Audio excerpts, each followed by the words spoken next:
Welcome to another episode of By the Numbers. I'm Michelle Fleming, and Renee, we're starting. What are you doing? Well, I was reading my newspaper because today we're going to be doing newspaper math. Newspaper math? Yeah, there's tons of stuff you can do with newspapers. I didn't see any math in here. No, we create the math. But this is what we use because most homes have a newspaper of some sort. Done reading the newspaper, give it to your kids with a pair of scissors and glue and let them have at it. Absolutely. So, well, let's talk about some ideas of what they're going to cut out of the math, out of the newspaper. And how about if I write that sounds some like ideas? A great idea. Okay. Okay. Let me see if I can turn this board over. Okay. So as you're doing that, you know, just giving kids an old newspaper like we talked about with scissors and glue, and then we'll give you some ideas of what to have them cut out. So the first thing I'm thinking about is for number recognition and for putting numbers in order, just having them find, if you're talking with younger kids, look for the numbers 1 through 10 and find the number 1, find the number 2 and cut it out and then just glue it on a piece of paper. For older kids, I'd say look for the numbers 1 to 100. It depends on how much time you want your child. Busy, yeah, busy work. But it also helps with working on all the sequencing of all the numbers. Okay. I could say, for older kids, say, find all the multiples of 3.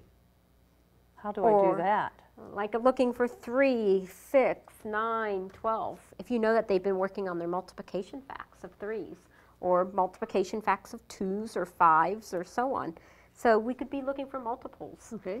We could also be looking for odd and even numbers. Ooh. So if you're wanting them to find odd numbers, even numbers, and again, they could make a paper that says these are all odd numbers, these are all even numbers. Okay. So we could be looking for things like that. A range of numbers. If you want them to find all the numbers between 55 and 65. And that kind of gets into that counting by a subset, starting at 55, 56, 57. Or you could have them counting by 10, start at 55 and go to 95 counting by 10s. So there's all kinds of things you can do with just looking for numbers with the newspaper.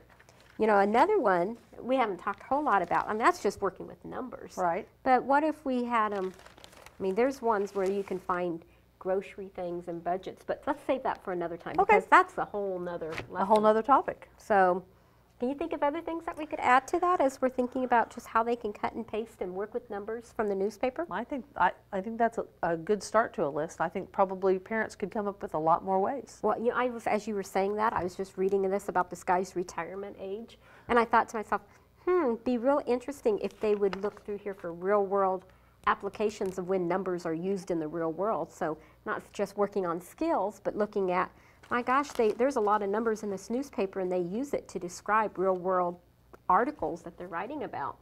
So looking for those real world applications. So, wow.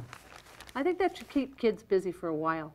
It should. And it doesn't take a lot. Doesn't take a lot, and it's something you can do with your old papers after. Make sure you've read them first, otherwise you might get a paper with a bunch of holes cut out of them and so on. But when you're done with them, before they go to the recycle bin, use them for math.